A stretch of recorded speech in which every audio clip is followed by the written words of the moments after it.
Thunder rumbled across the Nevada sky as Thomas Everett rode into Pioche, a man as silent as the graves he'd helped fill during the war.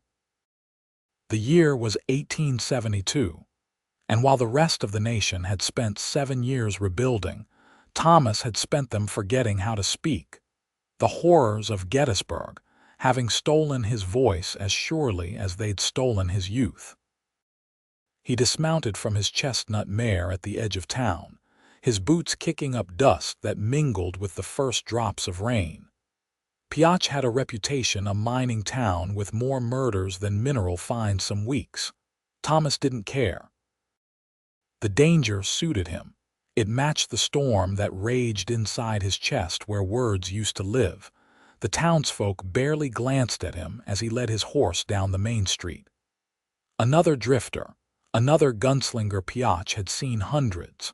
What made Thomas different wasn't visible from the outside.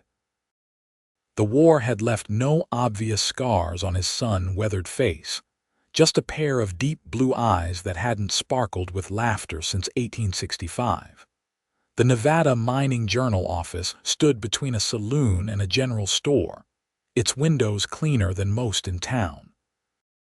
Thomas tied his mare to the hitching post, patted her neck, and pushed open the door.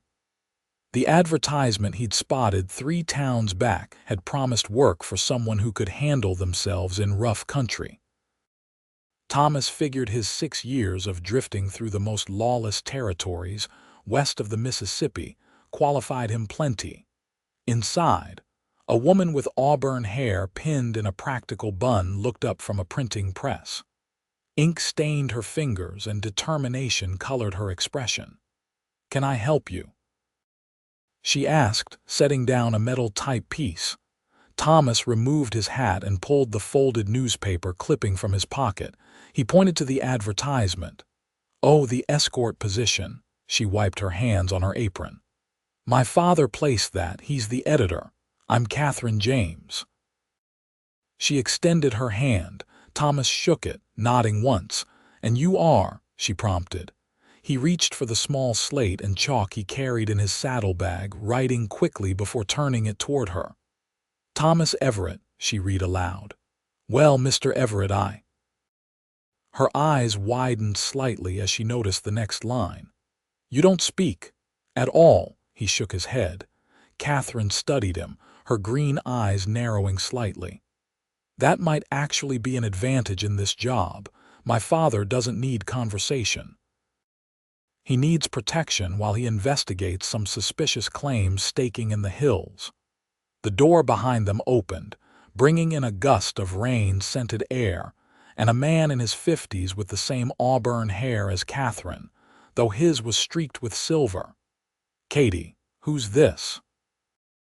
he asked, hanging his hat on a wall peg.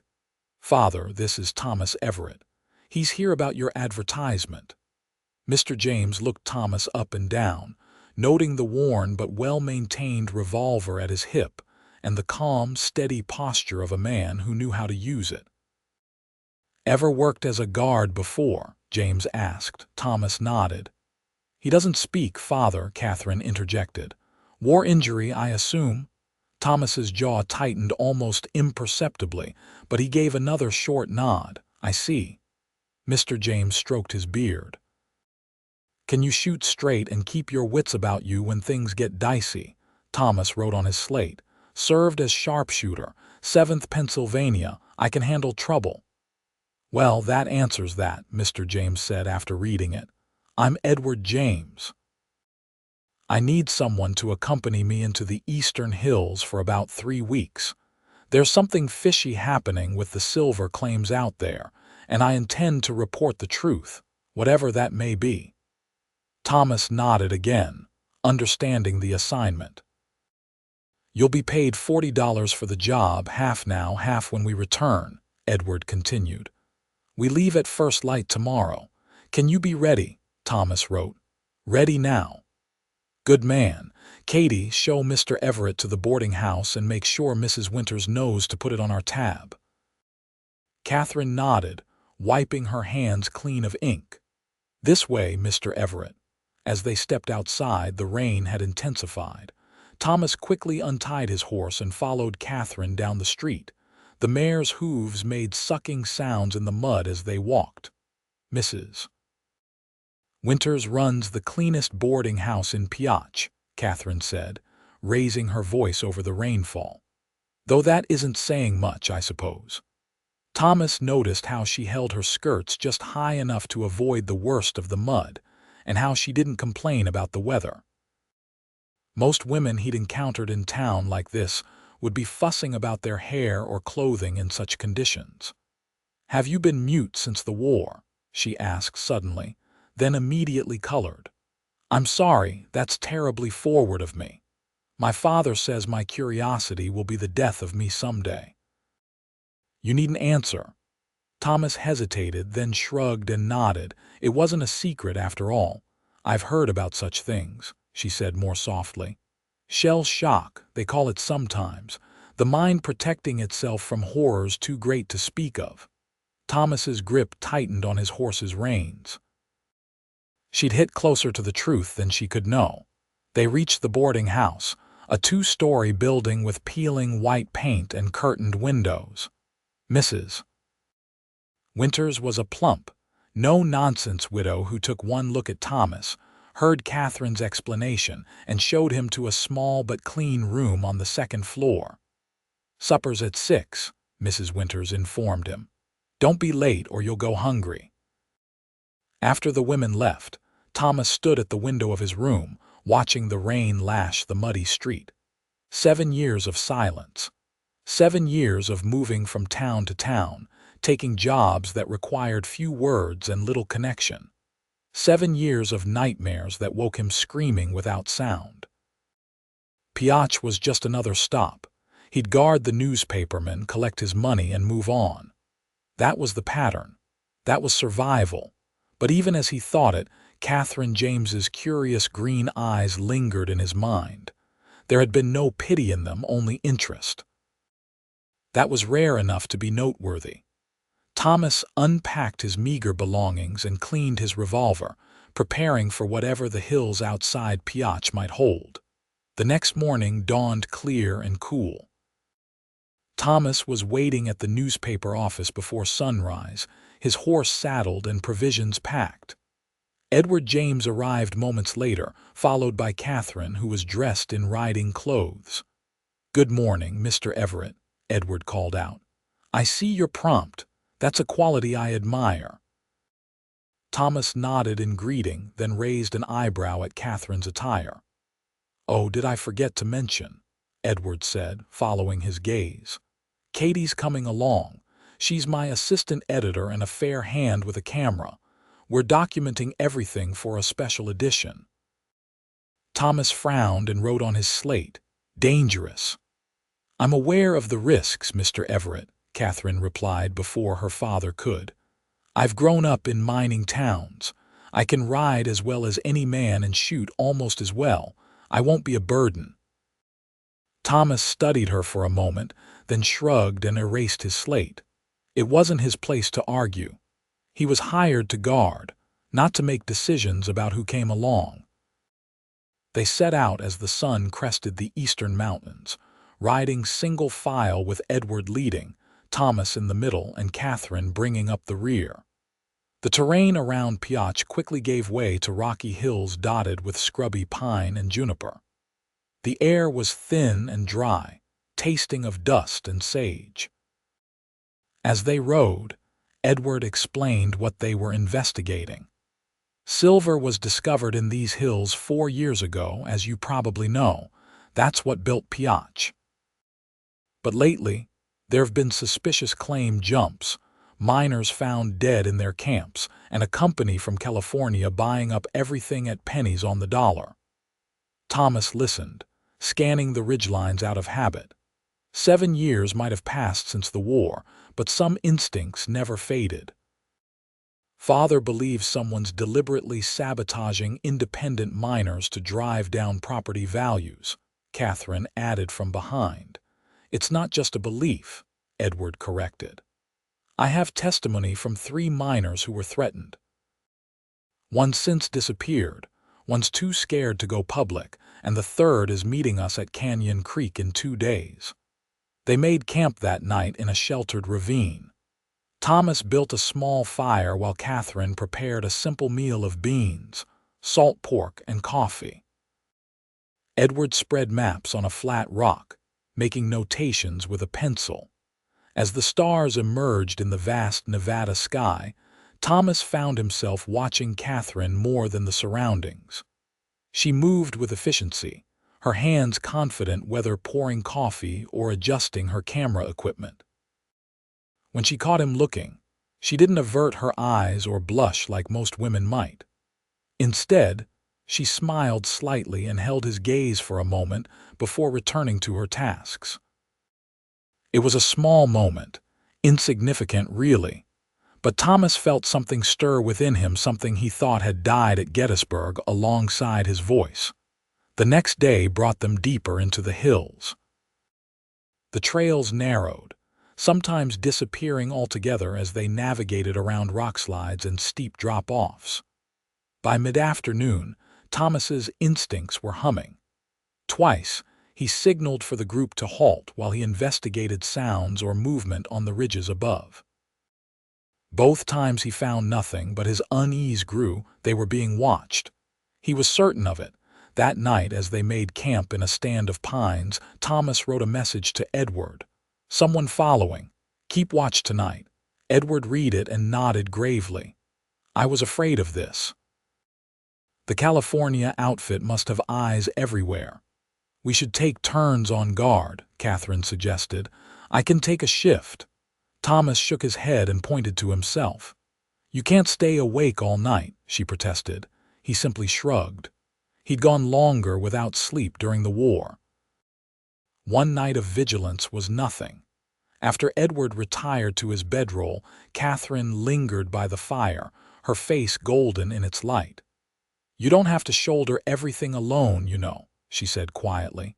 "Not speaking doesn't make you less human." Thomas stared at her, surprised by the directness of her words. "I'm sorry," she continued. "I tend to speak my mind too freely. My mother always said it would make me a spinster." She smiled ruefully. She was right, so far. Thomas reached for his slate but hesitated. What could he possibly write that wouldn't sound trite or dismissive? After a moment, he simply wrote, "Thank you." "For what?" she asked. "For seeing me," he wrote, then quickly erased it, uncomfortable with his own candor. "Get some rest," he wrote instead. "Long day tomorrow." Katherine studied him for a moment longer, then nodded. "Wake me if you need me," she said, and retired to her tent. Thomas settled with his back against a pine trunk, rifle across his lap, and scanned the darkness beyond their camp. The night was alive with sounds: the whisper of wind through needles, the occasional hoot of an owl, the distant yip of coyotes. None of them masked the faint but distinct sound of a horse's snort from somewhere on the ridge above them. They were definitely being watched. Just before dawn, Thomas heard the approach of riders from the east. He quickly woke Edward and Katherine, gesturing for silence and pointing toward the sounds. 3 riders appeared in the gray light, moving cautiously. Thomas recognized the lead man immediately as a troublemaker from Pioche, a hired gun who worked for whoever paid best. The others were strangers, but their wary postures and visible sidearms told him all he needed to know. Edward stepped forward. "That's far enough, gentlemen," he called out. "State your business." The lead rider, a man named Harkins, if Thomas remembered correctly, smiled unpleasantly. "Just checking on travelers, Mr. James. These hills can be dangerous." "Is that a threat?" Edward asked calmly. "More like friendly advice," Harkins replied. "Some topics are better left uninvestigated, if you take my meaning." "I don't respond well to intimidation," Edward said. "I'll write what's true, as I always have." Harkins's smile faded. "Then you're a fool.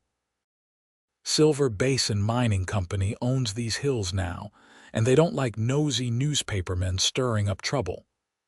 "The law might have something to say about that," Katherine interjected. Harkins laughed. Law, out here.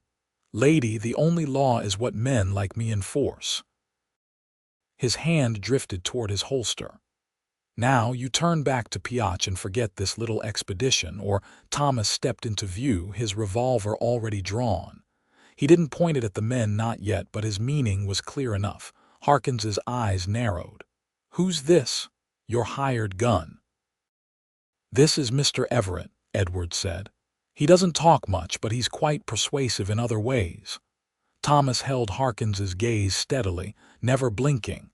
He'd stared down worse men than this during and after the war. After a tense moment, Harkins spat into the dirt. Have it your way. But Silver Basin doesn't give second chances. He wheeled his horse around. Let's go, boys. These folks are determined to get themselves killed. The three riders departed, but Thomas knew they wouldn't go far. The threat had been delivered, and now they would wait to see if it worked. Should we turn back? Katherine asked her father once the riders were out of earshot. Edward stroked his beard thoughtfully. It would be the sensible thing to do. But we won't, she concluded with a knowing smile. No, we won't, Edward agreed. I've spent 30 years in newspaper work, and I've never backed down from a story because someone threatened me. I don't intend to start now. Thomas wrote on his slate, Need to change route. They're watching trails. Edward nodded. You know these hills? Thomas shrugged. He'd passed through the area once before, but couldn't claim detailed knowledge. I've got maps, Edward said. We'll find another way to Canyon Creek. They broke camp quickly and headed south instead of east, taking a less direct, but hopefully less observed route toward their rendezvous with Edward's informant. The terrain grew increasingly difficult, narrow ridges, loose scree slopes, dry washes that could become death traps if a sudden storm hit in the mountains. By midday, they were traversing a knife-edge trail with a drop of several hundred feet on one side. Thomas led the way, testing each section before allowing the others to follow. Katherine showed no fear, keeping her eyes forward and her hands steady on the reins. You handle yourself well in rough country, Edward commented to Thomas during a brief rest. Were you a cavalry man during the war? Thomas shook his head and wrote, Infantry, learned to ride after. I tried to enlist, Edward said.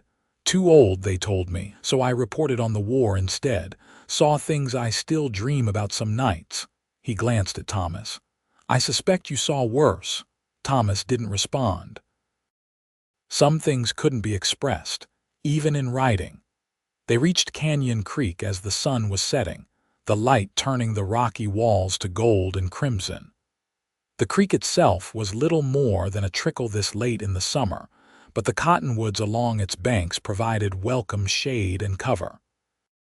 Jeremiah should meet us here tomorrow morning, Edward said as they made camp.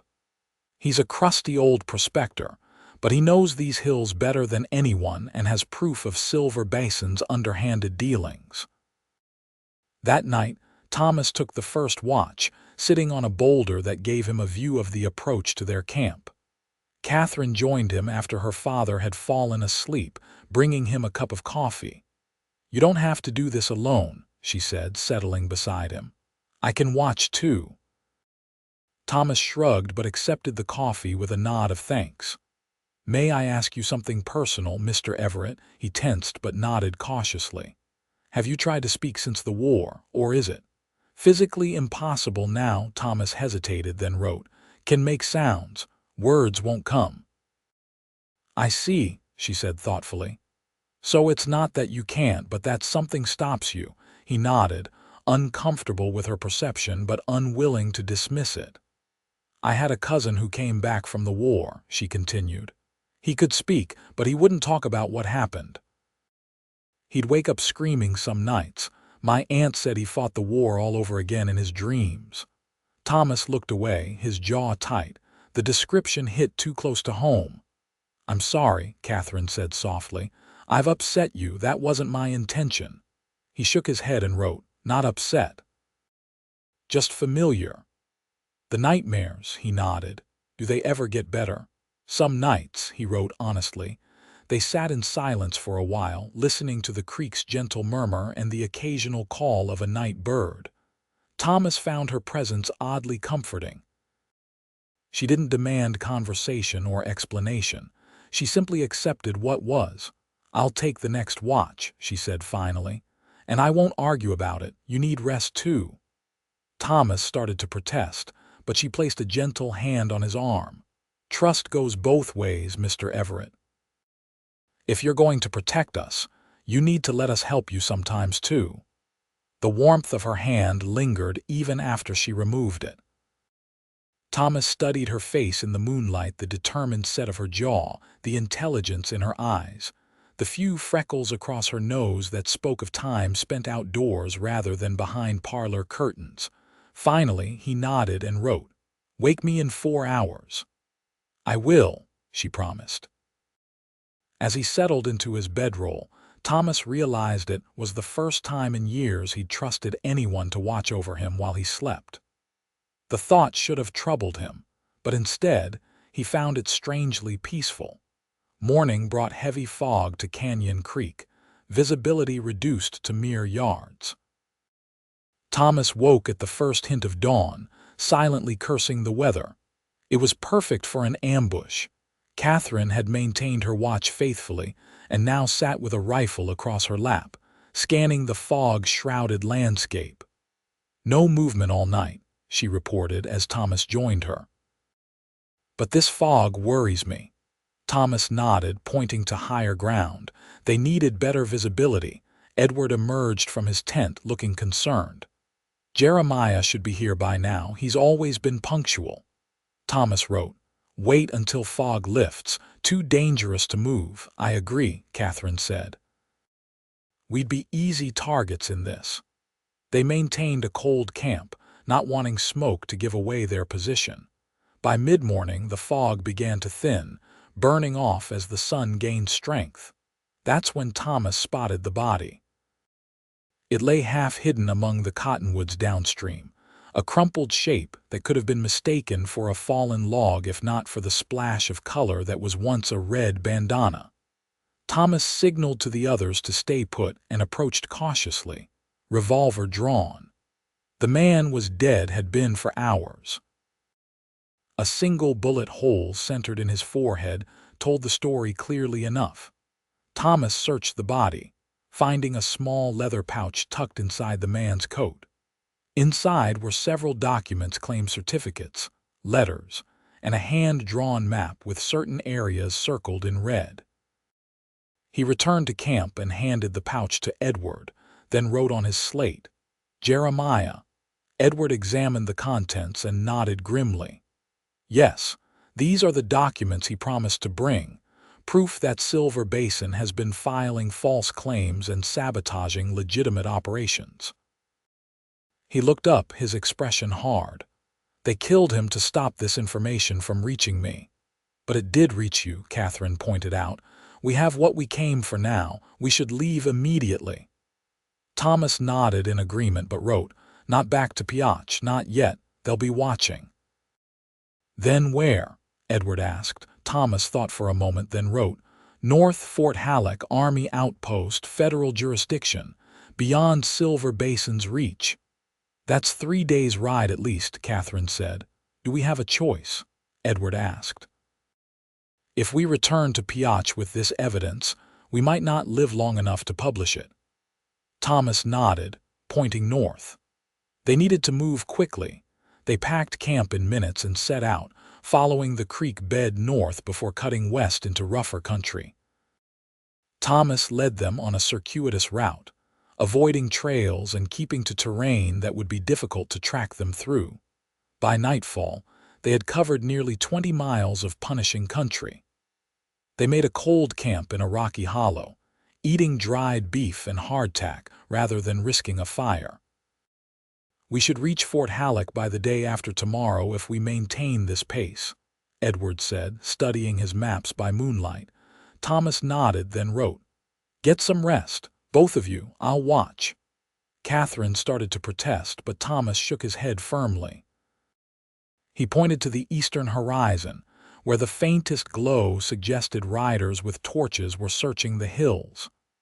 "They're still looking for us," she said softly. Thomas nodded. "We've dragged you into a dangerous situation, Mr. Everett," Edward said. "I'm sorry for that." This was supposed to be a simple investigation. Thomas shrugged and wrote, "Seen worse." As the night deepened, Thomas kept vigil, his mind drifting between alertness to their surroundings and awareness of Katherine sleeping nearby. She slept like a soldier efficiently, without wasted movement, ready to wake at the slightest alarm. It was an oddly endearing quality in a newspaper editor's daughter. He caught himself smiling at the thought and quickly sobered. Getting attached was dangerous. He'd learned that in the war, when friends died by the dozens in a single day. He'd learned it again afterward, trying to return to normal life only to find he couldn't connect, couldn't explain, couldn't be understood. Yet something about Katherine James pulled at him, like a compass needle finding north. Perhaps it was her directness, or her lack of pity for his condition, or simply the quiet strength she carried as naturally as breathing. The distant torches grew closer around midnight, then veered off to the south. Thomas relaxed slightly but maintained his watch until dawn, when he finally allowed himself a brief hour of sleep while Edward took over. They rode hard the next day, pushing through increasingly mountainous terrain.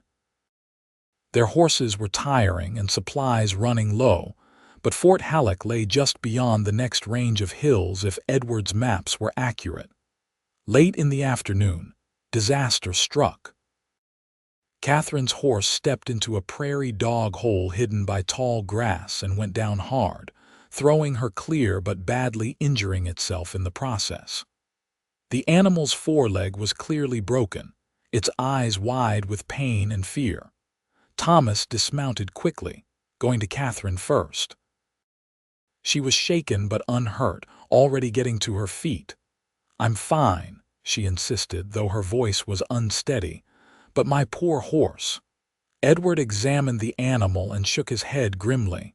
"Nothing to be done." Thomas nodded, drawing his revolver.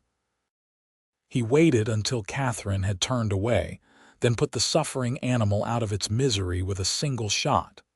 The gunshot echoed through the hills, a beacon to anyone searching for them. "We need to move quickly now," Edward said, helping Katherine gather what she could from her saddle bags. "That shot will carry for miles," Thomas wrote. "She rides with me." "No," Katherine protested.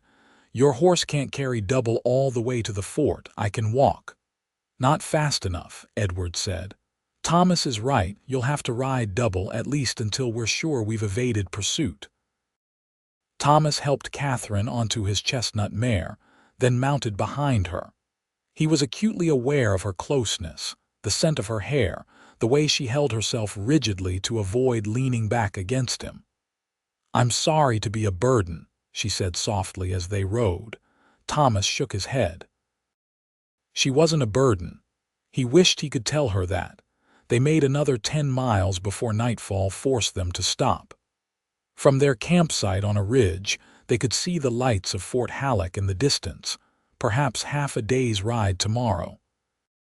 "We'll reach it by midday," Edward said confidently. "Once we're there, the Army can protect us while I send telegrams to the territorial governor and the newspapers in Carson City and San Francisco. Silver Basin's schemes will be exposed." Thomas nodded, but his attention was on the southern horizon, where he could see distant movement riders with torches, at least 6 of them, following their trail. "They're gaining on us," Katherine observed, following his gaze. "We'll reach the fort before they catch us," Edward assured her, but his voice lacked conviction. Thomas wrote on his slate, "Need to slow them down, make a stand." "That's suicide," Katherine protested. "There are too many of them." "Not a fight," Thomas wrote. "A diversion." He outlined his plan quickly. He would take a position on a rocky outcropping they'd passed earlier, which commanded the only practical approach up the ridge. With his rifle, he could delay the pursuers long enough for Edward and Katherine to reach the fort. "I won't leave you behind," Katherine said firmly. "It's the only way," Edward said, reading Thomas's plan. "With one horse between you, they'd catch you before you reached the fort. This way, at least the evidence reaches the authorities." "And what about Mr. Everett?" Katherine demanded. "They'll kill him." Thomas shook his head and wrote, "Know these mountains. Can evade them after dark. Meet you at fort tomorrow." "You promise?" she asked, searching his face. He nodded, trying to convey with his eyes what he couldn't say with his voice, that he had something to live for now, something to return to. Within minutes, Thomas had gathered what he needed: his rifle, ammunition, water, and a small amount of food. The rest he left with Edward and Katherine. "The fort will send men as soon as I explain the situation," Edward promised. "Hold them off as long as you safely can, then disappear into the mountains. Don't try to be a hero." Thomas nodded, then turned to Katherine. She surprised him by stepping forward and placing a hand on his cheek. "Come back," she said simply. The touch of her hand sent warmth through him that had nothing to do with the evening air. He covered her hand with his own for just a moment, then mounted his horse and rode back toward the outcropping, where he would make his stand. The position was ideal for his purpose, a jumble of massive boulders overlooking a narrow pass. Even in the growing darkness, anyone trying to come through would be silhouetted against the sky, making them perfect targets. Thomas secured his horse in a hidden draw behind the rocks, where it would be out of the line of fire and ready for a quick escape.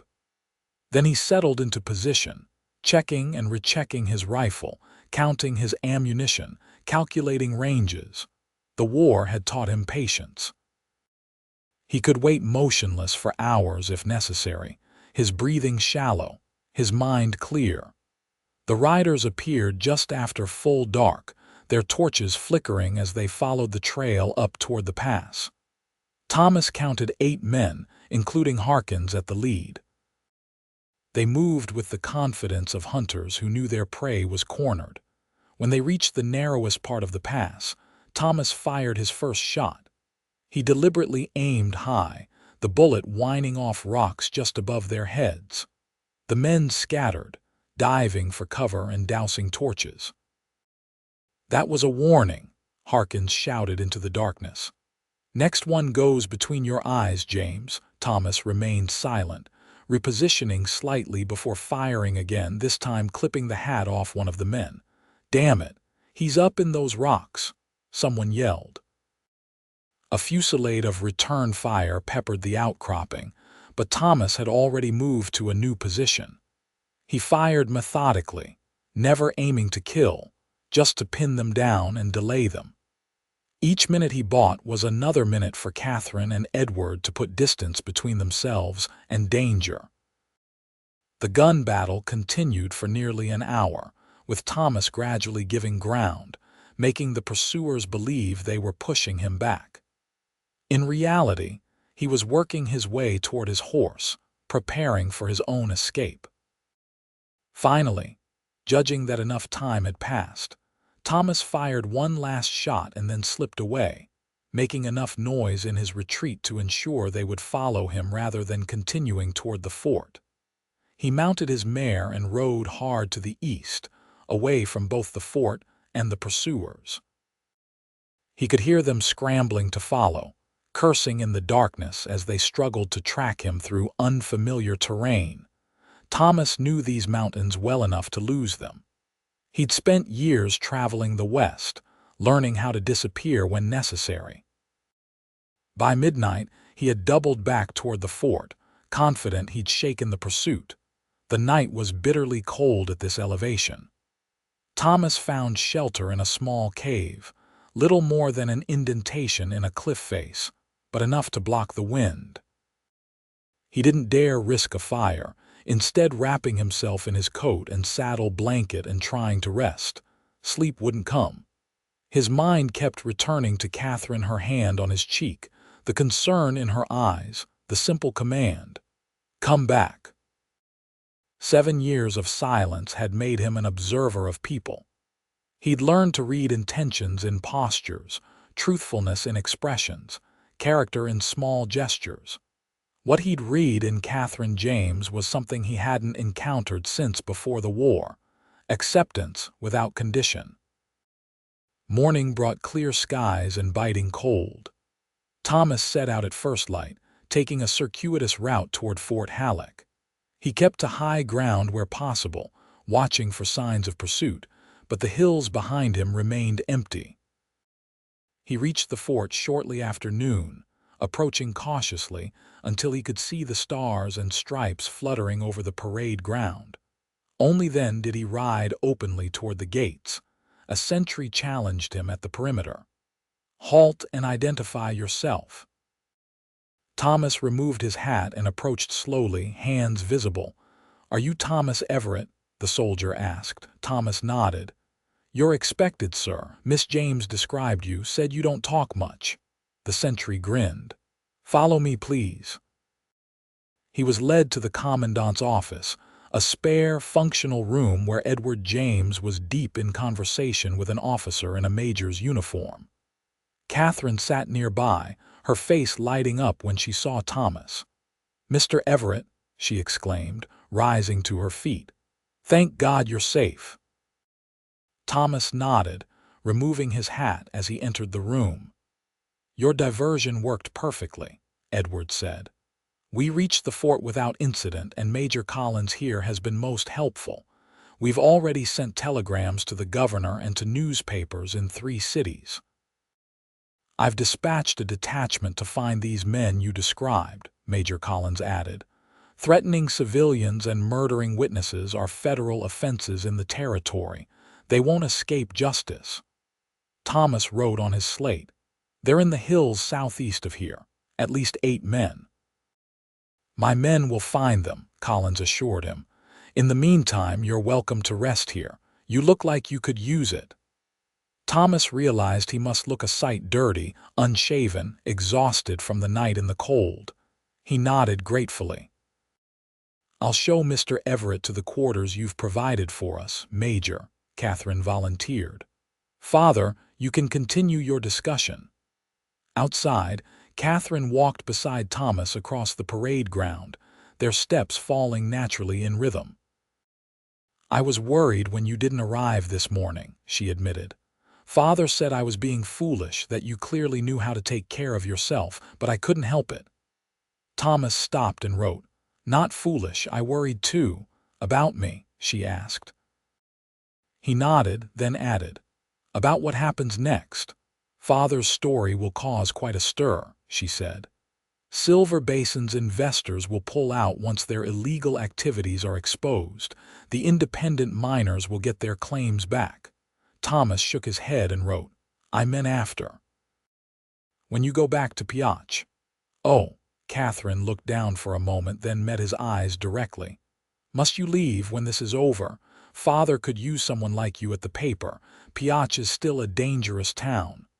Thomas hesitated. Stay in one place, develop connections. It went against everything he'd done for the past 7 years. Yet the thought of riding away from Pioche from her felt wrong in ways he couldn't articulate. "Just consider it," she said softly. "You might find that speaking isn't the only way to have a voice in the world." For the next 3 days, they remained at Fort Halleck while the cavalry pursued Harkins and his men. Major Collins's detachment returned with 6 prisoners, though Harkins himself had escaped across the state line. "He won't get far," Collins assured them. "I've telegraphed his description to every law enforcement office in 3 states. His days as a hired gun are over." The evidence Jeremiah had gathered proved damning. The territorial governor ordered an investigation into Silver Basin Mining Company, and their stock plummeted as news of their illegal activities spread across telegraph wires. Justice moved slowly. Edward told Thomas as they prepared to return to Pioche. "But it does move, especially when newspapers shine a light on corruption." Throughout their stay at the fort, Thomas found himself spending more time with Katherine. She didn't press him to communicate when he didn't have something to say, content to sit in companionable silence, or to talk about her work at the newspaper while he listened. One evening, as they walked along the fort's perimeter, watching the sunset paint the mountains gold and purple, she asked him about his life before the war. "Were you always so solitary?" she wondered. "Or did that come afterward?" Thomas considered the question, then wrote, "Had family in Pennsylvania, parents, sister, farm. Do they know you're alive?" He nodded, then added, "Write to my sister sometimes, she understands. And have you ever?" Katherine hesitated. "Forgive me if this is too personal, but have you ever thought about having a family of your own? Despite everything." Thomas stared at the mountains for a long time before writing. "Thought it impossible. Who would want half a man?" Katherine read his words and frowned. "Half a man. Is that how you see yourself?" He shrugged, uncomfortable with her intensity. "Thomas Everett," she said firmly, using his first name for the first time, "you are not half of anything. You're simply a man who communicates differently than most. Your worth isn't measured by the words you speak." He looked at her, surprised by the vehemence in her voice. "I've known men who could talk for hours and say nothing of value," she continued. "And in the short time I've known you, you've said more through actions and a few written words than they could in a lifetime of speeches." Thomas felt something shift inside him, like ice breaking on a spring river. He reached for her hand hesitantly, and when she didn't pull away, he squeezed it gently in silent thanks. They returned to Pioche a week later, accompanied by 2 cavalry troopers as additional protection. The town was buzzing with the news of Silver Basin's downfall, and Edward James's role in exposing the corruption. The newspaper office had become something of a local attraction, with miners and townspeople stopping by to congratulate Edward and hear the story firsthand. Thomas hung back, uncomfortable with the attention, but Katherine made sure to include him whenever someone asked about their adventure in the hills. "We wouldn't have made it without Mr. Everett," she would say. "He's the real hero of this story." Thomas would shake his head and retreat further into the shadows, but he noticed how she always kept him in her line of sight, as if making sure he knew he belonged there. As the excitement died down, Edward approached Thomas with a proposition. "I meant what I said about needing someone like you at the paper," he said. "Not just for protection, though God knows Pioche is still a dangerous place, but for other work too. You're observant, you can write, and you have experience that would be valuable." Thomas hesitated, glancing at Katherine, who was organizing type at her desk, pretending not to listen.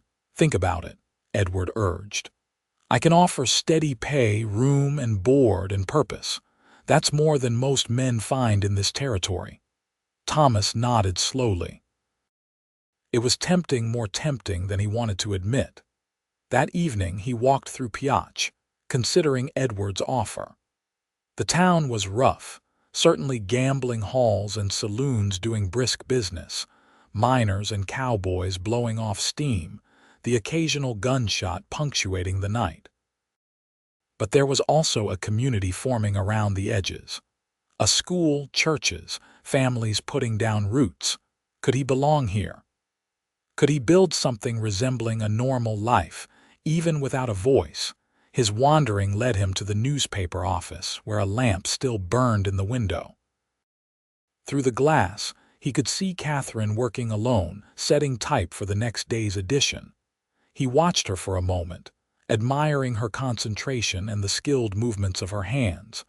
Then he knocked softly on the door. She looked up, smiling when she saw him. "Come in, Mr. Everett. Or may I call you Thomas now? After facing death together in the mountains, formality seems silly." He nodded, then wrote on his slate, Thomas is fine. What brings you by so late? She asked, wiping ink from her fingers with a cloth. Your father's offer, he wrote. Considering it. I'm glad, she said. I hoped you might. Why? He wrote. Katherine set down her cloth and looked at him directly. Because I've come to care about what happens to you, she said simply. And I think you might find what you're looking for here. Thomas raised an eyebrow questioningly. A place to belong, she explained. People who value you for who you are, not for what you've lost. Thomas studied her face, searching for any sign of pity or condescension, but found only honest emotion. Would you like to learn about printing? She asked, changing the subject. I could show you the basics tonight. It's not difficult once you understand the principles. Thomas nodded, and for the next hour, Katherine taught him how to set type, how the press worked, how to lay out a page for maximum effect. He was a quick study, his hands soon working with growing confidence. You have an eye for detail, she commented as he correctly arranged a particularly complex line of type on his first try. Father will be pleased. As they worked, the space between them gradually diminished until they stood shoulder to shoulder at the typecase. Thomas was acutely aware of her presence, the faint scent of ink and lavender, the occasional brush of her arm against his, the warmth she seemed to radiate. I should probably head home, Katherine said reluctantly when the clock struck 11. Father will wonder where I am. Thomas nodded and began cleaning up their workspace. Will you walk me home? She asked. Pioche isn't safe for a woman alone at night, even one who can shoot. He nodded again and offered her his arm when they stepped outside. The night air was cool, the street lit by scattered lamps from saloon windows. Music and laughter spilled from the Lucky Strike, along with the occasional shout or curse. They walked in comfortable silence until they reached the James residence, a modest but well-kept house on a side street away from the main thoroughfare. Thank you for the escort, Katherine said as they reached her door, and for considering Father's offer. I hope you'll stay. Thomas hesitated, then wrote quickly. Why does it matter to you? Katherine read the words, then looked up at him with such openness that it almost hurt to witness. Because when I look at you, I don't see silence. I see strength and kindness and a man who's carrying far too much alone. She took a deep breath. And because I think, given time, we might find we have more to share than just a newspaper office. Thomas stared at her, his heart hammering in his chest. 7 years of carefully maintained distance from others seemed to collapse in an instant. Too forward. She asked with a nervous smile. I told you I speak my mind too freely.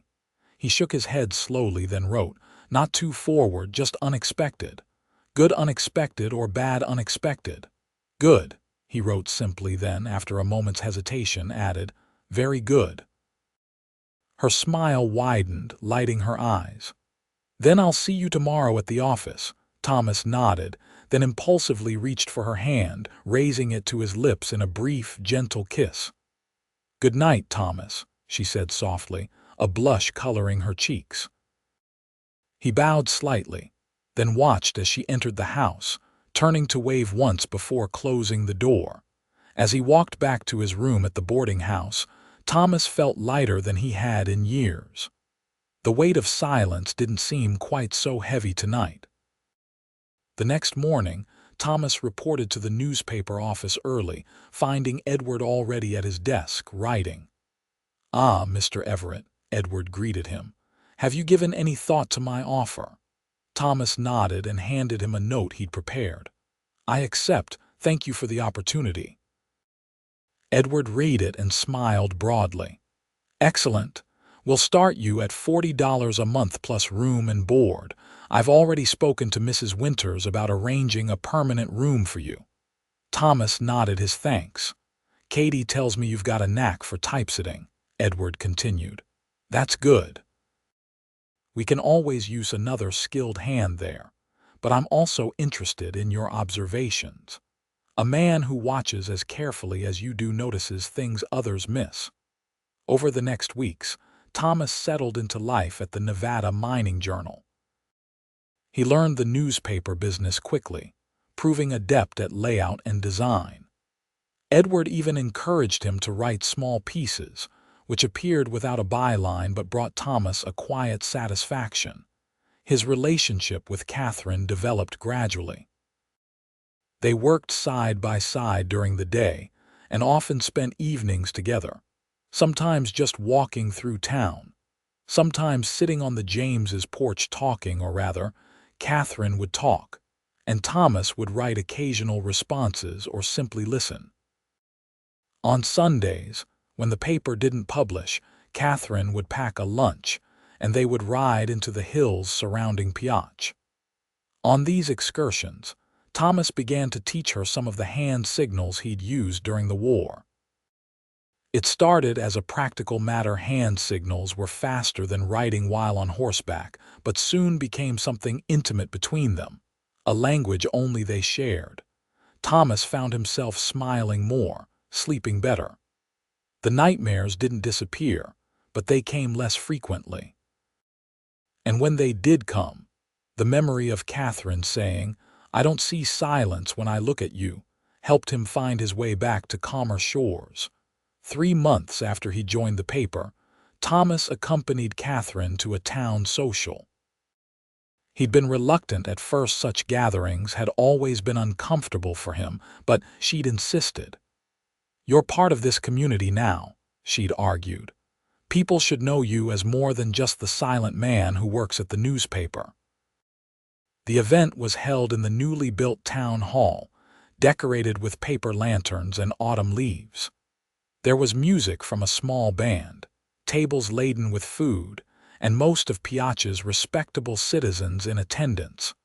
Thomas stood awkwardly near the wall, watching Katherine greet friends and neighbors.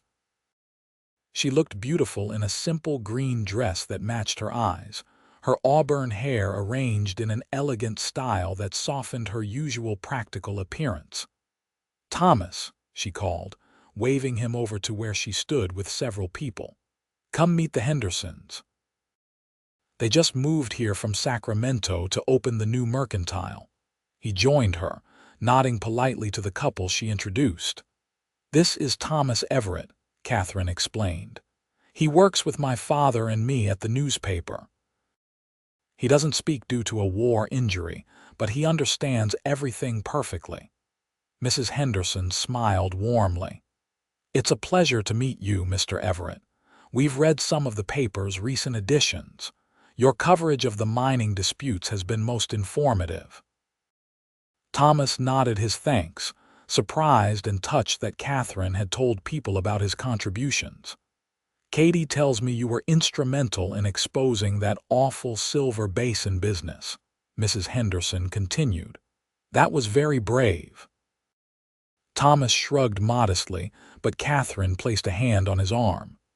"He's too humble to admit it, but he saved our lives out there. Silver Basin's men would have killed us if not for Thomas." The conversation continued, with Katherine smoothly interpreting Thomas's nods and gestures, occasionally consulting his slate when more complex communication was needed. Thomas was amazed at how naturally she included him, making his silence seem almost incidental rather than defining. Later, as they stood by the refreshment table, Katherine said quietly, "See, not so terrible, is it, being among people?" Thomas wrote on his slate, "Easier with you here." "I'll always be here," she replied simply.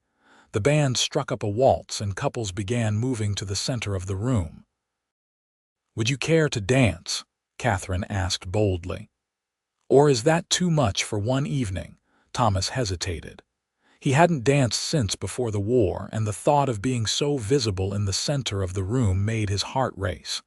But the hope in Katherine's eyes made refusal impossible. He offered his arm and led her to the dance floor. The steps came back to him slowly at first, then with increasing confidence. Katherine followed his lead perfectly, as if they'd danced together 100 times before. "You're full of surprises, Thomas Everett," she said as they turned gracefully around the floor. "I didn't know you could dance." He smiled, really smiled in a way that reached his eyes and lightened his entire face. As the music ended, Thomas didn't release her immediately. Instead, he held her gaze, trying to convey what he couldn't say.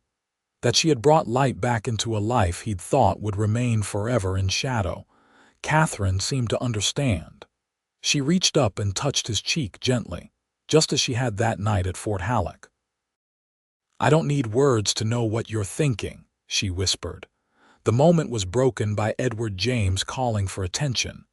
He stood on a small platform at the front of the room, raising his hands for quiet. "Friends and neighbors," he began, "I want to thank you all for coming tonight.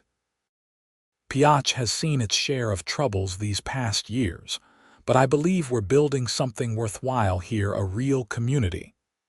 There was a round of applause. "Tonight is about celebration," Edward continued, "but I hope you'll indulge me in making a small announcement. As many of you know, the Nevada Mining Journal has been expanding its coverage, thanks in no small part to our newest staff member, Thomas Everett." Thomas stiffened as heads turned toward him. "What you may not know is that Thomas has recently agreed to become a partner in the business." Edward smiled broadly. "From now on, the newspaper will be known as the James and Everett Nevada Mining Journal." There was more applause, along with some surprised murmurs. Katherine squeezed Thomas's hand, her eyes shining with pride.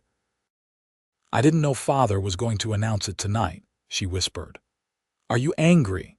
Thomas shook his head, overwhelmed. He'd known Edward was considering offering him a partnership, but hadn't expected it so soon or such a public declaration. Later that night, as he walked Katherine home, Thomas's mind was still reeling from the evening's events. Partner in the newspaper, accepted by the community, and Katherine looking at him as if his silence was simply another quality to appreciate rather than a deficit to overcome. At her door, she turned to him, her face serious in the moonlight. "I have something to say to you, Thomas, something I've been thinking about for weeks now." He tilted his head questioningly. "I know this might seem sudden, though God knows we've faced more together in 3 months than most couples do in years." She took a deep breath. "I love you, not in spite of your silence, not as something to overcome or fix. I just love you exactly as you are." Thomas stood frozen, the words hitting him like physical blows. Not painful ones, rather like the shock of diving into cold water, a moment of breathlessness followed by exhilaration. Katherine watched his face anxiously. "You don't need to respond now, or ever if you don't want to. I just needed you to know." He raised his hands slowly, using the signs they'd developed together, first touching his heart, then pointing to her, the gesture they used for deep affection. "I know," she whispered, tears gathering in her eyes. "I know you care for me." Thomas shook his head, frustrated by the inadequacy of gestures. He pulled out his slate and wrote rapidly. "Not just care, love. Never thought I would feel this again. Never thought anyone could want me as I am now." Katherine read the words, then looked up at him with such joy that it made his chest ache. "I don't just want you, Thomas, I need you. I need your strength, your perspective, your kindness. I don't need words to love you." Thomas hesitated only a moment before leaning down to kiss her, gentle and questioning at first, then with growing certainty as she responded. It was his first kiss since before the war, and it felt like coming home after a journey so long he'd forgotten where he began. When they finally parted, Katherine's eyes were bright, her cheeks flushed. "Well," she said, a bit breathlessly, "I'd say that was quite eloquent for a man who doesn't speak." Thomas smiled and traced her cheek with his fingertips, memorizing the feel of her skin, the pattern of freckles, the curve of her smile. "Will you come to dinner tomorrow?" she asked. "I think we should tell Father about this." She gestured between them.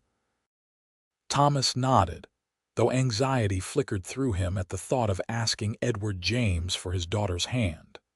Not because he doubted his own feelings, but because the thought of building a life, a family, had seemed impossible for so long.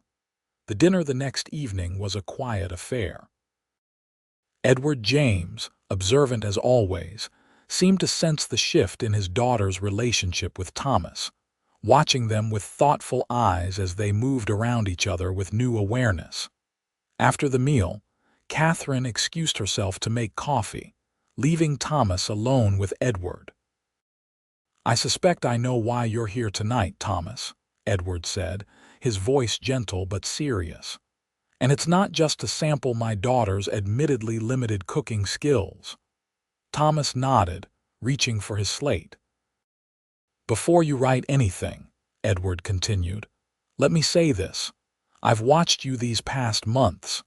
I've seen how you've put down roots here, how you've earned the respect of this community through hard work and integrity. More importantly, I've seen how you look at my daughter and how she looks at you." Thomas waited, his chalk poised above the slate. "Katherine has always been headstrong and independent," Edward said with a fond smile. "She speaks her mind and follows her heart." Those qualities made her mother worry she'd never find a suitable match. He leaned forward. "But her mother would have approved of you, Thomas, not despite your silence, but because of the man you are beneath it." Thomas wrote quickly, "I love her, want to marry her if she'll have me." Edward read the words and nodded. "I believe she will, and you have my blessing for whatever that's worth to a modern young woman who makes up her own mind anyway." He chuckled. "But there's one condition." Thomas raised an eyebrow. "Be patient with yourself," Edward said seriously.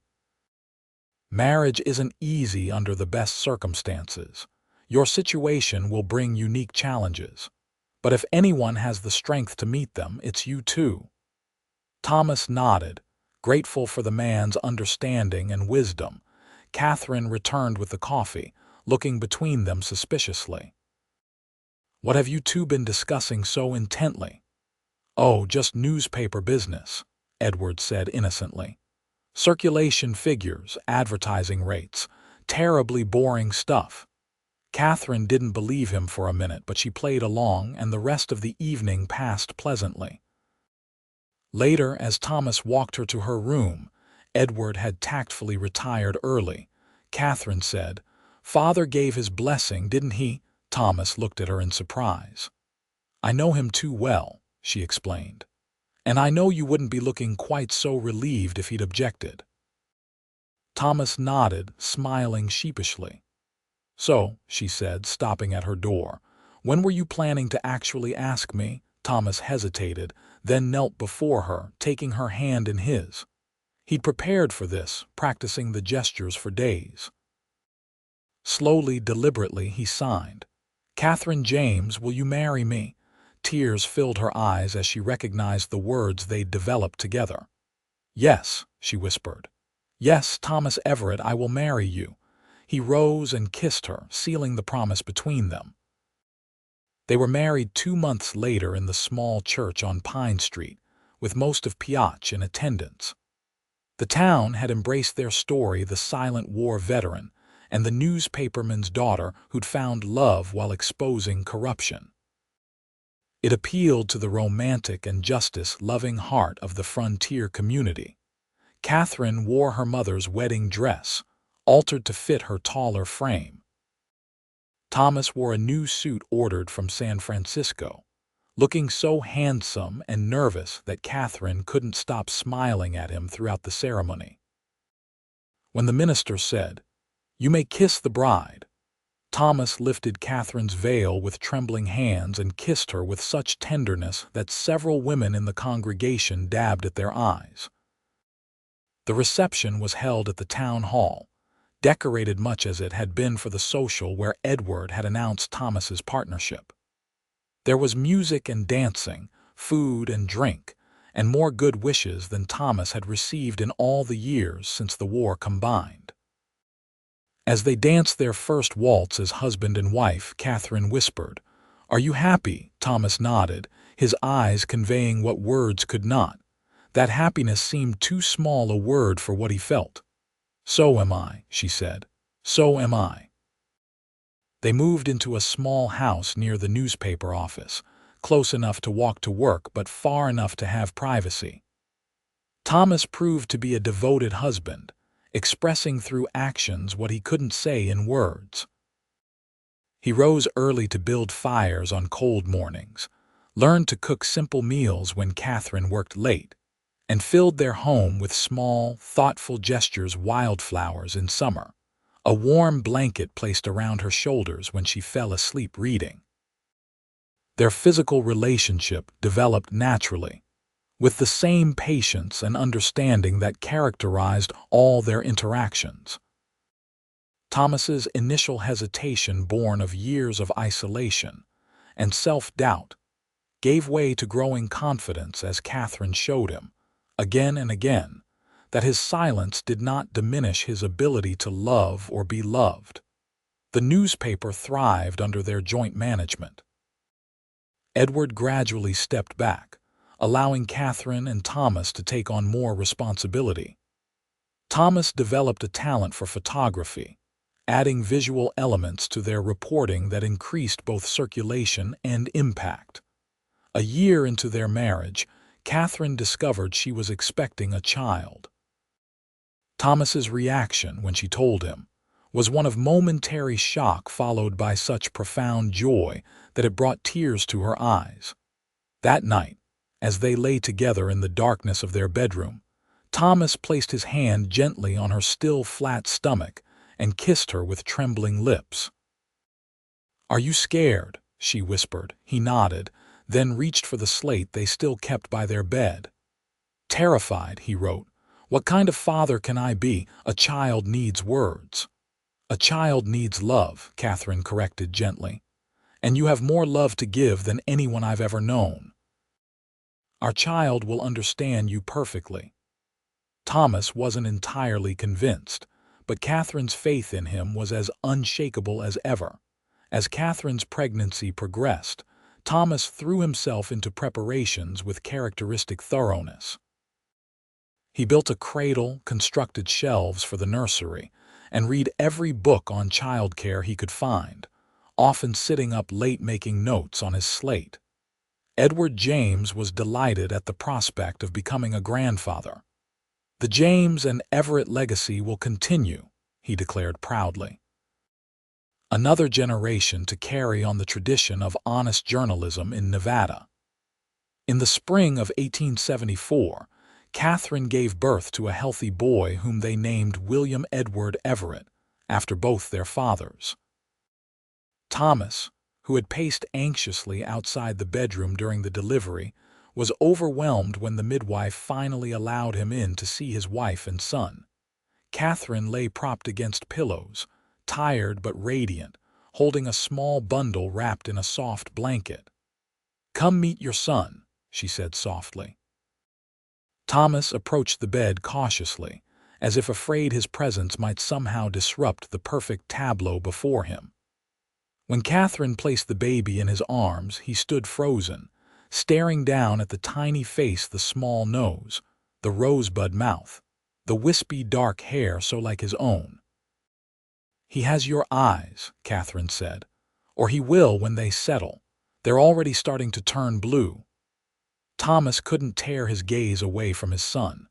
This miracle, this new life that was part of him and part of Katherine, represented a future he had long ago stopped believing in. When he finally looked up at Katherine, tears were streaming down his face unchecked. He handed the baby back to her carefully, then wrote on his slate with a shaking hand, "Thank you for this, for everything." "Thank you," she replied simply, "for finding your way to Pioche, to the newspaper, to me." As William grew, Thomas's fears about communicating with his son proved unfounded. The baby responded to his father's touch, his expressions, his presence with the same natural understanding Katherine had always shown.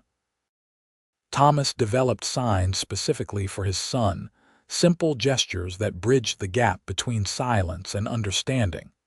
By the time William was 2, he was fluently speaking with his hands to his father while using verbal language with others.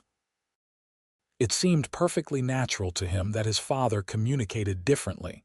Children adapt to what they know. "Da!" William would exclaim, running to Thomas when he returned from assignments. Then his little hands would move in the gestures they shared. "I missed you. I love you." And Thomas would respond in kind, his large hands gentle and expressive as they told his son stories of what he'd seen, where he'd been. Katherine watched these interactions with quiet joy, sometimes joining in with her own signs, creating a family language that supplemented rather than replaced spoken words. Their family grew again when William was 3, with the birth of a daughter they named Grace. She too learned early to communicate with her father in multiple ways, adapting effortlessly to their unique family dynamic. Life in Pioche changed as the town matured. The wild mining days gradually gave way to more stable industry and community.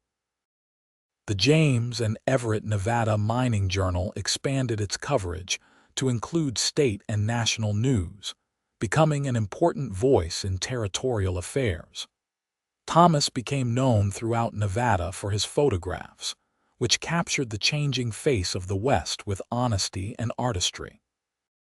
His work was published in newspapers as far away as San Francisco and Denver. On the 10th anniversary of their marriage, Thomas surprised Katherine with a trip to Lake Tahoe, arranging for Edward to watch the children for a week. They stayed in a small cabin on the lake's edge, spending days exploring the pristine wilderness and evenings wrapped in each other's arms. On their last night, sitting on the porch watching the sunset turn the lake to fire, Katherine said, "Did you ever imagine, that day you rode into Pioche, that your life would turn out this way?"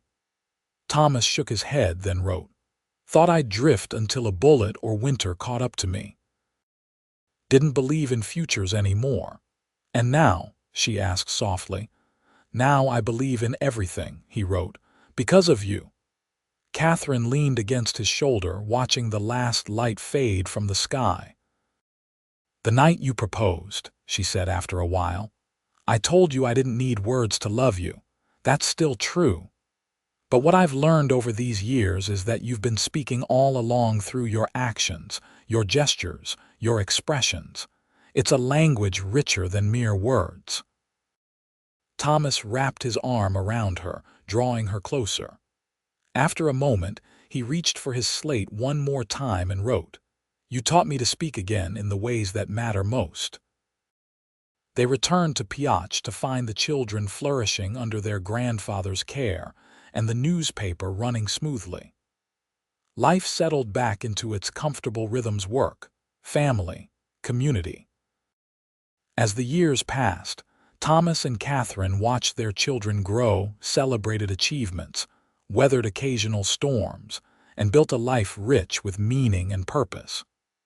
William followed in his parents' footsteps, showing an early interest in writing and photography. Grace revealed a talent for drawing that complemented her brother's skills perfectly. Edward James lived to see both his grandchildren reach adulthood, passing peacefully in his sleep at the age of 78. By then, the James and Everett, Nevada Mining Journal had become an institution, respected throughout the state for its integrity and comprehensive coverage. Thomas never regained his spoken voice, but it ceased to matter in any meaningful way. He had found other ways to communicate, other ways to express the depths of his feelings. His silence, once a barrier that isolated him from the world, had become simply another facet of a man who loved and was loved deeply in return. On their 40th anniversary, with their children grown and families of their own, Thomas and Katherine sat on the porch of the home they'd shared for most of their marriage. Katherine's hair had long since turned silver, and Thomas's face was deeply lined, but when they looked at each other, They still saw the young newspaper editor's daughter and the silent cowboy who had found each other in the wild hills of Nevada. "Any regrets?" Katherine asked, her hand still fitting perfectly in his after all these years. Thomas shook his head without hesitation. Then, with fingers stiffened somewhat by age but still expressive, he signed what had become his most frequent message to her. "I love you beyond words." "I know," she replied, leaning her head against his shoulder as the sun set behind the mountains. "I've always known.